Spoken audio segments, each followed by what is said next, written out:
Olunaku lw'abajulizi e Namugongo okusaba kutandise bulungi mu budde era nga tulaba kwaya yeeteeseteese bulungi nga bayakaayakanye mu kyambalo ekirungi ennyo ekya red, bulu ne green.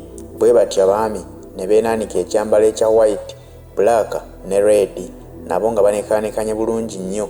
Okusaba kuno kwatandise mu budde era nga otwogerera bino kukyagenda mu maaso era nga n'owekitiibwa His Excellency Robert Kyagulanyi Ssentamu talutumidde mwana naye alabiddwako nti abaddeyo e Namugongo ng'agenze naye okutendereza n'okujjukira abajulizi ba Uganda abaafiirira eddiini.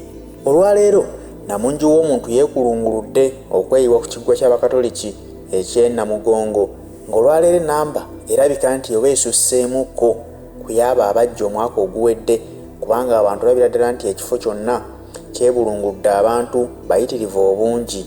Naye era ne ku kyabannaffe bali eri abakristaayo nakyo era Namunju w'omuntu gy'ali mu bungi bazze mu bungi okulaba nga bajaguza olunaku lw'abajulizi olwa buli 3 Juuni.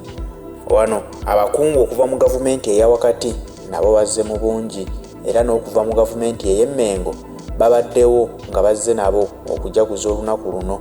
Okusaba kuno kukulembeddwamu bannaffe okuva mu Eastern Uganda, be bannaffe bali okuva mu bitundu by'e Busoga be bakulembeddemu okusaba kw'olwaleero era nga be babadde abateesiteesi b'omukolo guno ogw'olunaku olwaleero kuba tukimanyi bulungi nti buli mwaka balonda okuva mu bitundu by'eggwanga eby'enjawulo abanaateekateeka abanaakuliramu enteekateeka y'okusaba kuno, naye ng'olwaleero abakuliddemu be bannaffe abo okuva mu bitundu ebya Busoga.